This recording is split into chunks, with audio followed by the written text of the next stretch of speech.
There are stories in American music that begin not under the bright stage lights, but on quiet city streets, carried in the hands of a man who delivered letters by day and dreamed in melodies by night. Freddie Gorman was one of those rare figures, the kind of talent whose voice could stop you in your tracks and whose pen helped shape the very first #1 hit in Motown history. Yet somewhere along the way, his name slipped into the background, even as his work lived on in every generation that followed. How does a man who helped build the foundation of a musical empire become a footnote in its story? Let's get into his story right now. Let me know where you're watching this from in the comments. Grab yourself a warm drink, maybe a cup of water or tea, sit back, and let's start this journey together. Freddie Gorman's story began long before he ever stepped inside a Motown studio. Born on the 11th of April 1939 in Detroit, he grew up in a city where music, industry, and struggle existed side by side. Detroit wasn't glamorous, but it carried a rhythm of its own, the steady hum of factory machinery, the chatter of crowded neighborhoods, and the soulful voices drifting from open windows on warm nights. For a young boy like Freddie, this wasn't just background noise. It was the beginning of a lifelong relationship with sound. His family lived a simple life, surrounded by the working-class spirit that defined the city. Money was often tight, but music filled the spaces where material comfort might have been. Radios played the latest doo-wop hits, gospel spilled from local churches, and jazz musicians shaped the nightlife. Those sounds sank deep into Freddie's heart.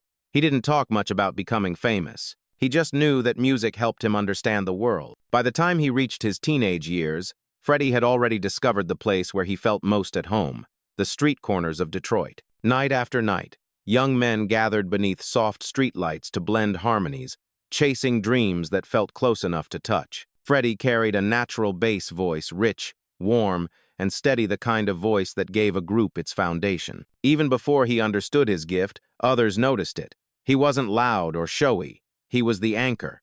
In 1955, still in high school, he joined the Qualitones and recorded Tears of Love for Josie Records. It wasn't a major hit, but it became a defining moment for him.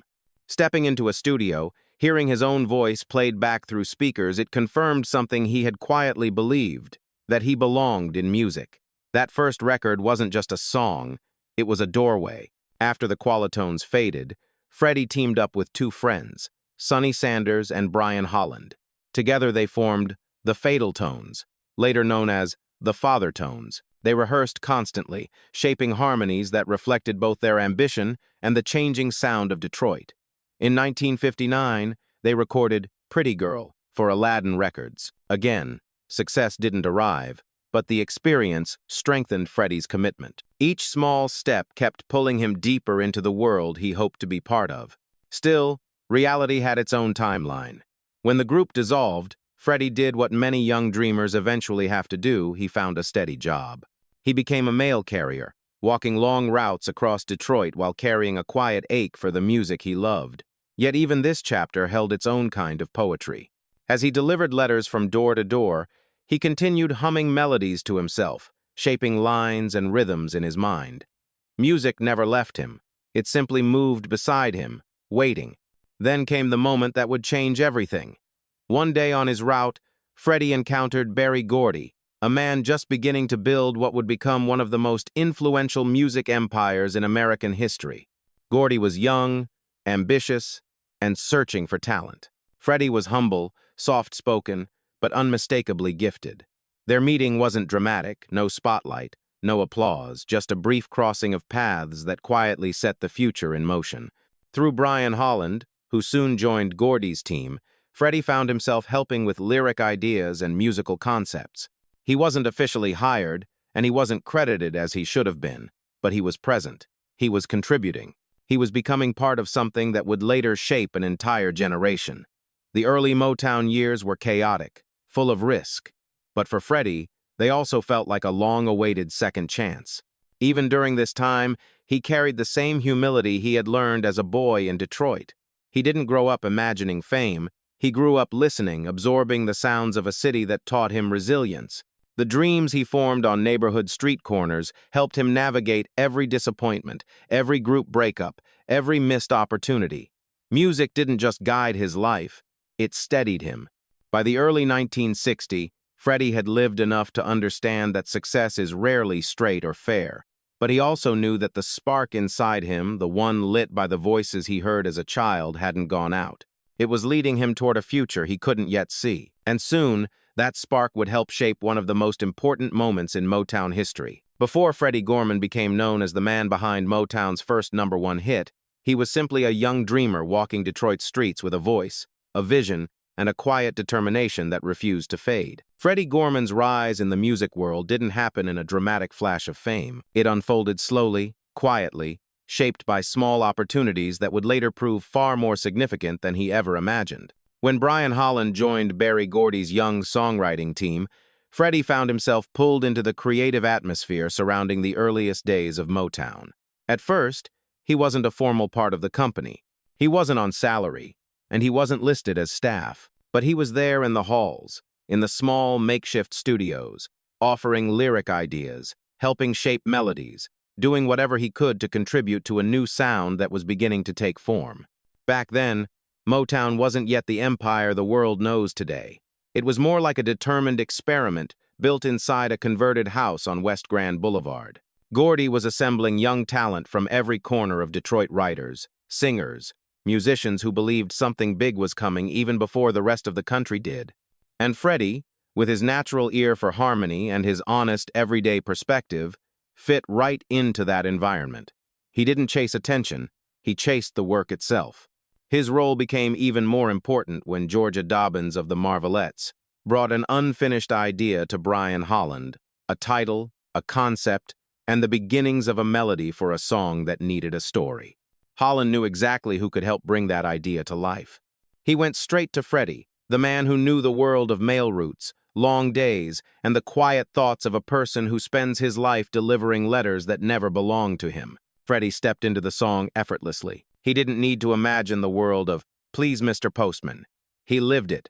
He understood the rhythm of footsteps on front porches, the feeling of carrying someone else's hopes in your hands, the possibility that any envelope might hold something life-changing. His lyrics captured that longing with simple, heartfelt truth. He wasn't trying to write a hit. He was trying to write something real. But the music industry can be unkind to the soft-spoken. When "Please, Mr. Postman" was released in 1961 and climbed all the way to #1 on the Billboard pop chart, becoming the first #1 hit in Motown history, Freddie Gorman's name should have been celebrated beside it. Instead, his contribution went mostly unrecognized. Contracts were loose, credits were inconsistent, and Motown was moving quickly. In the rush, Freddie was pushed to the background of a song he helped shape from the inside out. And yet, even in the shadow of that disappointment, Freddie kept working. He continued offering lyric ideas to Brian Holland and Robert Bateman. He helped in early sessions for artists who would later become icons. His voice and creativity were woven through the walls of Motown long before the world knew the names of the groups and writers who would eventually define the brand. Still, as Motown grew, decisions shifted. Eddie Holland, Brian's brother, stepped fully into the lyricist role. And without a contract or leverage, Freddie found himself quietly pushed aside from the writing team he had once helped shape. It wasn't dramatic. It wasn't loud. It was the kind of disappearance that happens too easily to people who work behind the scenes. But Freddie Gorman wasn't done, not even close. His next chapter, one that would pull him back into the music world with new partners, new opportunities, and new success, was already waiting just beyond the disappointment. The moment Freddie Gorman was edged out of the Holland dozier, Holland's circle could have ended his career. For many artists, losing a place at Motown during those early years meant disappearing forever, swallowed by an industry that rarely looked back. But Freddie had already lived through enough setbacks to understand that a closed door wasn't always the end. Sometimes it simply signaled a turn in the road. When Eddie Holland stepped in as lyricist, Freddie wasn't given an explanation. He wasn't offered a new role, and he wasn't asked to stay. Without a contract to protect his contributions or secure his future, he slipped out of Motown the same way he had entered it, quietly, humbly, without bitterness, even though the disappointment cut deeply. The song he helped write was climbing the charts, becoming a landmark moment in American music. And yet Freddie returned to his route as a mail carrier as if nothing had changed. But something had changed. Inside him, the dream still lived, and no record label could take that away. In 1964, when most of Detroit had already forgotten the name Freddie Gorman, a new opportunity rose from a competing studio, Golden World Records. The energy inside Golden World felt familiar to him, hungry, creative, and ready to challenge Motown's dominance. Freddie connected with songwriter and producer Bob Hamilton, a partnership that would reignite the spark he almost lost. Together, they crafted Just Like Romeo and Juliet, a song filled with the kind of emotional sincerity Freddie understood intuitively. The track became a hit for the Reflections, climbing the charts and proving that Freddie's talent hadn't faded simply because Motown stopped paying attention. His name resurfaced in conversations among Detroit musicians, who knew how rare it was for someone to rise twice in a business built on timing and luck.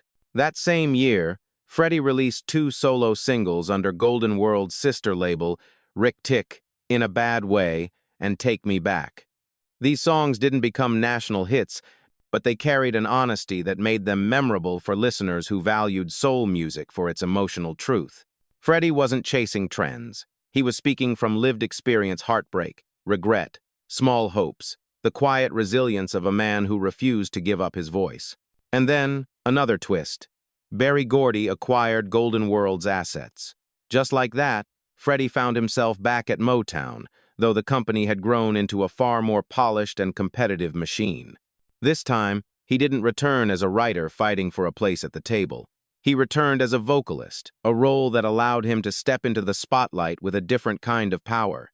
Motown placed him in a newly formed group called The Originals, a quartet with a smooth, understated sound built around harmony rather than flash. Freddie joined C.P. Spencer, Hank Dixon, and Walter Gaines, bringing his grounded bass voice to a group that would soon capture the attention of one of Motown's biggest stars. What Freddie didn't know yet was that his turning point was still approaching, one that would connect him to Marvin Gaye, reshape his career, and give him the chance to reclaim the recognition that had slipped from his hands years earlier.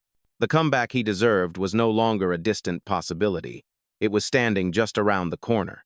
When Freddie Gorman stepped into The Originals, it wasn't with the fanfare that usually surrounds a Motown act. The group wasn't polished into overnight stars, nor were they pushed toward the front of the label's growing roster. Instead, The Originals were something quieter, a collection of voices shaped by experience, hardship, and the kind of musical instinct that doesn't come from classrooms or contracts. Freddie's deep, grounded bass fit perfectly into that world. He wasn't the loudest or the flashiest, but he brought a tone that held everything together. During their first years, the group searched for a sound that matched their identity. They recorded, rehearsed, and performed, but true success stayed just out of reach. Then, almost unexpectedly, someone heard something in them that others had missed. Marvin Gaye. At this point in his career, Marvin was not only a star but a visionary, someone who understood emotion in ways that felt almost spiritual. When he listened to The Originals, he heard potential not for pop perfection, but for something deeper. Marvin decided to take the group under his wing. He brought them into the studio, sat with them through arrangements, and coached their delivery with the precision of someone who knew exactly what he wanted to hear. He wasn't just producing them, he was shaping them, giving them permission to lean into the vulnerability they already carried inside. The result was Baby I'm For Real, a song Marvin wrote with his wife Anna. It wasn't flashy. It didn't rely on heavy production or elaborate instrumentation. It was simple, soulful, and painfully honest, the kind of song that feels like a late-night confession whispered between two people who need the truth more than promises. Freddie's harmonies wrapped around the melody with a warmth shaped by years of real-life struggle. When the record was released, something resonated immediately. Listeners didn't just hear it, they felt it. Baby I'm For Real climbed to #1 on the R&B chart and reached number 14 on the pop chart, marking the moment The Originals finally stepped out of the background and into the story of Motown's golden era. For Freddie, it was a vindication, quiet but powerful. After years of being overlooked, he was finally part of a moment that couldn't be taken away from him. The momentum continued with The Bells, another Marvin Gaye production. This track carried a different energy, fuller, more dramatic, but still rooted in the sincerity that had become the group's signature. It reached the top 5 on the R&B chart and nearly cracked the top 10 on the pop chart in 1970. The success was undeniable. For a brief window of time, The originals stood shoulder to shoulder with Motown's most celebrated acts. On stage, Freddie looked more confident than he ever had, though still soft-spoken, still carrying the humility he learned as a boy on Detroit street corners. There was something undeniably poetic about watching him perform songs that finally matched the depth of the life he had lived. The spotlight didn't change him. It simply illuminated what had always been there. For the first time in his career, Freddie Gorman wasn't just contributing to hits. He was part of them, his voice woven into records that would live long after the moment had passed. At the height of their success, it seemed as if the originals had finally stepped into the place they were always meant to be. Baby I'm For Real and The Bells gave them recognition that felt both earned and overdue. Yet within Motown's fast-moving machine, even moments of triumph carried quiet warning signs, hints that the applause wouldn't last forever. For Freddie Gorman, the early 1970 brought a kind of bittersweet stability.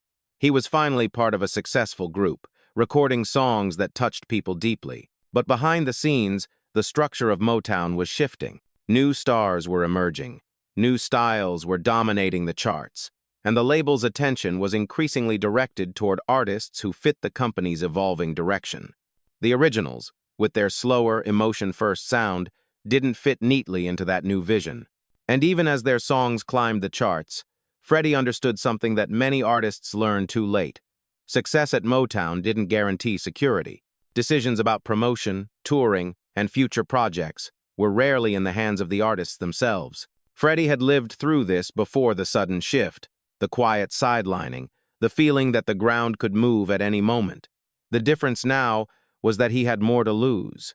Financial stress soon followed. Despite having hit records, the originals weren't earning what people assumed. Royalties were thin, contracts were structured in Motown's favor, and opportunities increasingly went to acts with stronger internal support. The group felt the pressure more each year.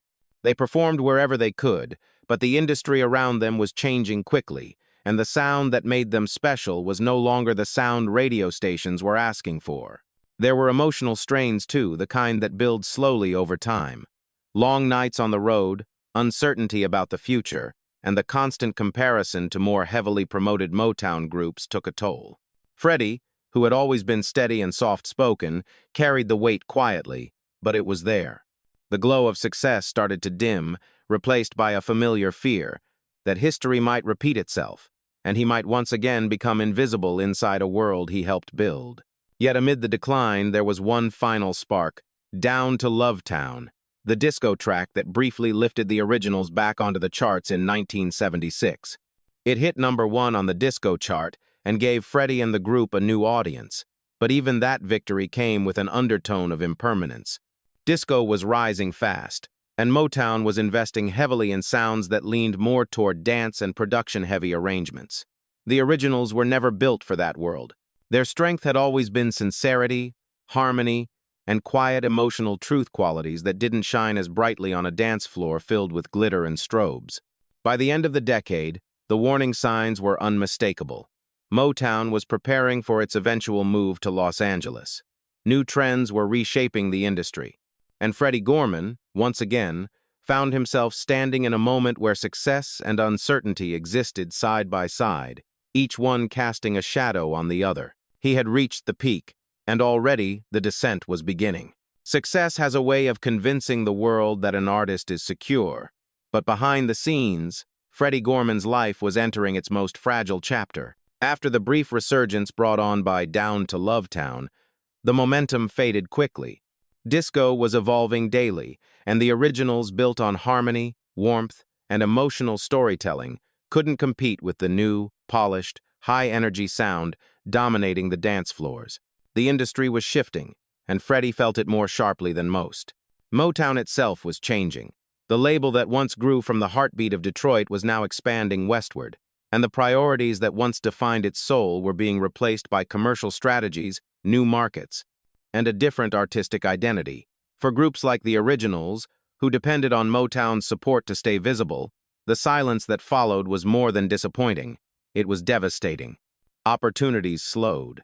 Bookings became uncertain, and the recognition they once enjoyed began to fade into the background noise of an industry that never stopped moving. Financial pressure returned with a harshness Freddie hadn't felt since his early years. Despite years of recording and performing, royalties remained modest, spread thin across contracts that rarely favored the artists. The group performed when and where they could, but the shows were smaller, the audiences older, and the paychecks unpredictable. Freddie had lived through career setbacks before, but this time he wasn't a young man with endless energy. He was older now, wearier, and carrying the weight of decades in a business that had rarely treated him fairly. Emotionally, the toll was deeper. Freddie was a quiet person by nature, someone who felt more than he spoke. He rarely complained, but friends and fellow musicians noticed a heaviness in him, a sense of being overlooked again, even after proving himself more times than anyone should have had to. He had helped write Motown's first #1 hit. He had stood beside Marvin Gaye to record songs that touched millions. And still, he found himself drifting into the margins of the story. There were personal struggles too, the kind that accumulate slowly when life begins to narrow. Long stretches on the road had strained relationships. The uncertainty of the industry made planning for the future difficult. And beneath it all was the growing awareness that time, once so abundant, was beginning to move differently. Freddie kept singing because singing was the one thing that still felt like truth. But even music, his constant companion since childhood, could not fully shield him from the weight of what he was facing.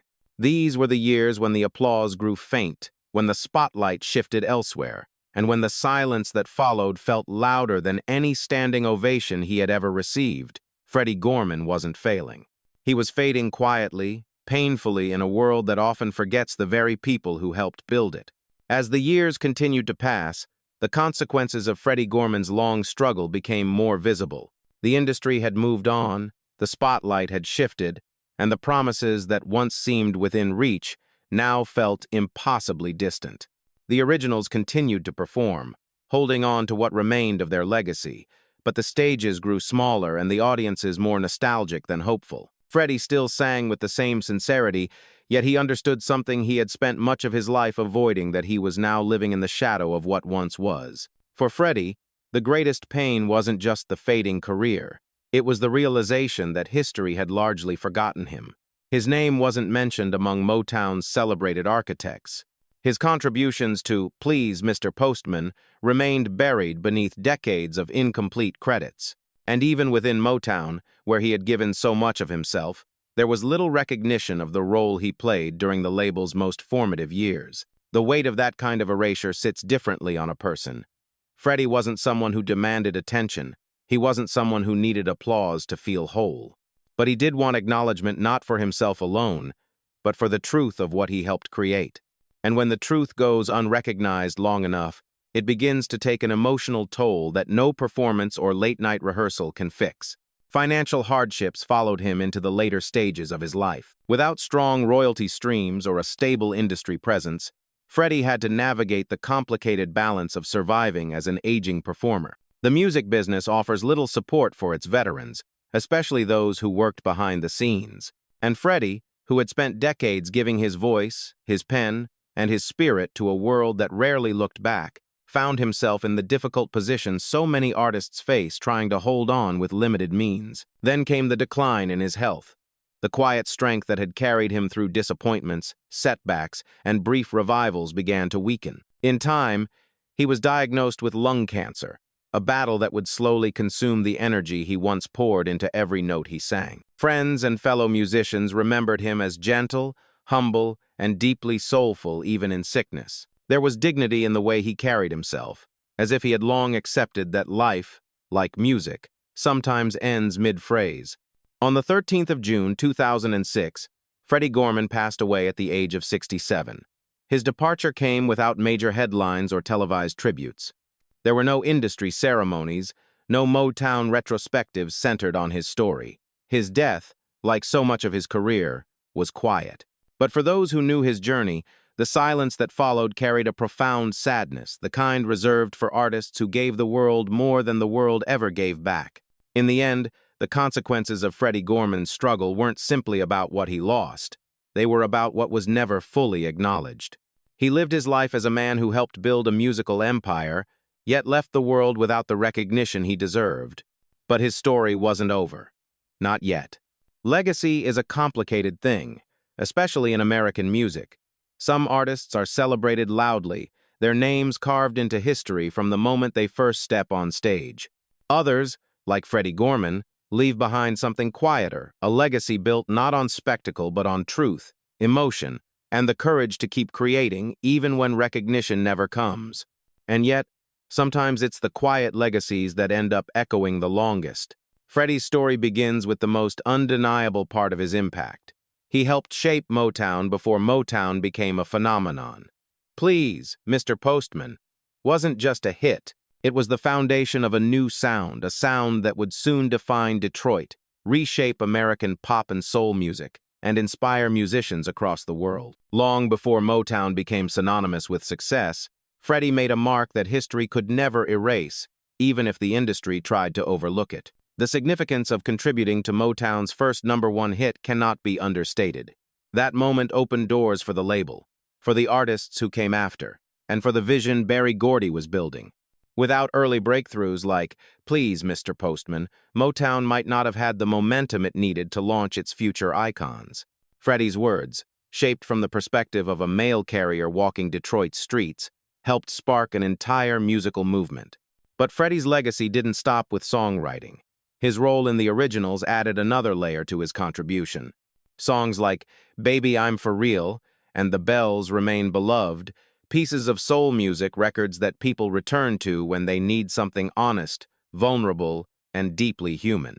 Those songs carried the emotional fingerprints of everyone involved, but Freddie's steady bass and lived experience gave them a grounding that still resonates today. In America, soul music has always held a special place, a reflection of cultural struggle, resilience, and emotional truth.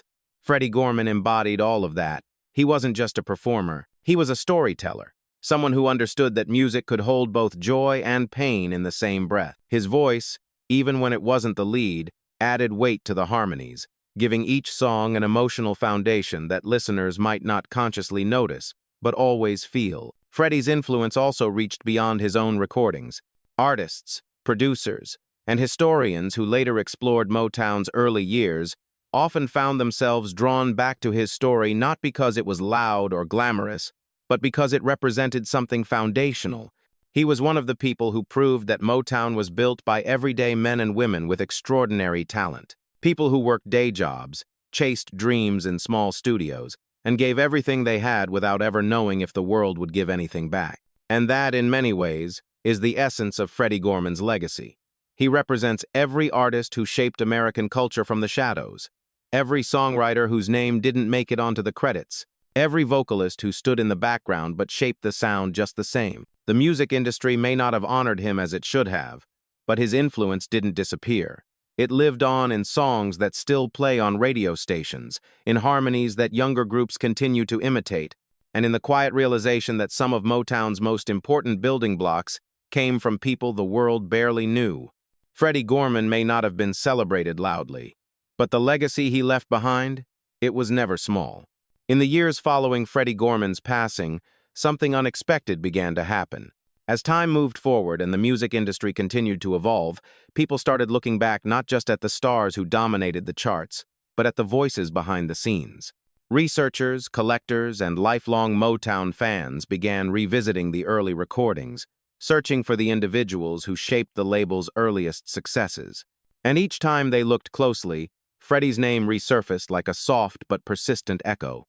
In America, this shift toward historical reflection became especially meaningful. Soul music has always been a kind of time capsule, a way of preserving emotion, memory, and culture. And as listeners grew older, the songs they grew up with gained new weight. Baby I'm For Real, The Bells, and Please Mr. Postman were no longer just hits from another era. They became reminders of the moments people lived through, the people they loved, and the stories they carried with them through the years. Fans began asking the question the industry had long ignored. Who helped make these songs possible? The answer, again and again, led back to Freddie Gorman. Music historians started acknowledging the overlooked writers of Motown's earliest years, including Freddie. Articles, interviews, and retrospectives highlighted the quiet roles he played in shaping the company's sound. His story became a symbol of something larger, the reality that many of Motown's early pioneers never received the recognition they deserved. For American audiences who cared deeply about cultural history, Freddie's journey resonated not because it was perfect, but because it was honest. It reflected the truth behind countless artists who gave everything simply because they loved creating. International audiences responded in their own way. In countries where soul music became a staple of nightlife, radio culture, and emotional storytelling, places like the United Kingdom, Japan, Germany, and Brazil, the originals developed a loyal following. Collectors sought out their records, cherished their vinyl pressings, and spoke about the group with a kind of reverence that suggested their sound had touched something universal. Even listeners who never knew Freddie's name could feel the sincerity in his voice, the grounding presence he brought to every harmony. Over time, conversations about Motown's legacy began to shift. Instead of focusing solely on the superstars, people started valuing the architects, the ones who helped build the foundation but rarely stood in the spotlight. Freddie Gorman became part of that narrative, not as a forgotten footnote, but as a reminder that greatness is often crafted by those the world doesn't see. His life also inspired deeper discussions about credit in the music industry. Fans questioned why his role in Please Mr. Postman had been minimized. Scholars pointed out the importance of giving writers their due, especially those from early eras when contracts were loose and recognition uneven. Slowly, Freddie's story became a case study in how easily talent can be overshadowed and how important it is to restore the truth. Most importantly, Freddie Gorman's legacy resonated with everyday people. He represented the quiet worker, the overlooked creator, the person whose contribution mattered even when the world didn't acknowledge it. His life reminded listeners that music is often shaped by those who never get to stand in the spotlight. People who write from their lived experiences, who pour their heart into the work, and who leave behind something beautiful even if their name isn't widely known. Freddie may not have received the recognition he deserved during his lifetime, but the years that followed revealed something powerful. He left a mark that would outlive the silence. When you look back at Freddie Gorman's journey, it's hard not to return to the image we began with. A man walking the streets of Detroit, carrying other people's letters while quietly holding on to dreams of his own. That simple moment, a mail carrier with a melody in his heart, became the spark that helped ignite Motown's very first #1 hit. And even though the world didn't always say his name, his work shaped the music that shaped America. Freddie's life reminds us that not every legacy is built under the spotlight. Some are forged in the quiet corners of studios, in harmonies sung late at night, in lyrics written by someone who never expected credit but hoped, at the very least, to be remembered for the truth he brought to his work. Freddie carried that truth in everything he did, from the early days on Detroit street corners to the soulful heights of the originals, and through the difficult years when the applause faded and silence took its place. He never stopped creating. He never stopped singing. And even in his final years, long after the world had shifted its attention elsewhere, Freddie still held his music close. That kind of devotion says more about his spirit than any award ever could. Today, listeners are beginning to rediscover him, to understand the depth of his role in Motown's foundation, to hear his voice in the harmonies of songs that still echo across generations, and to honor the man whose story was never about fame, but about love for the craft. Freddie Gorman wasn't forgotten. He was simply waiting for the world to look back far enough to see him. And now that we have, his legacy feels even more powerful. As you reflect on his life, the struggles, the triumphs, the silence, and the truths, ask yourself, do you think Freddie Gorman ever received the recognition he truly deserved? If his story touched you in any way, let us know in the comments. We read every one. And if you believe that artists like Freddie deserve to be remembered, gently tap that subscribe button. Doing so helps keep their stories alive, not just for us, but for the next generation who deserves to know where the music they love truly began. Some stars shine loudly, others shine quietly. Freddie Gorman was one of the quiet ones, and sometimes those lights are the ones that stay with us the longest.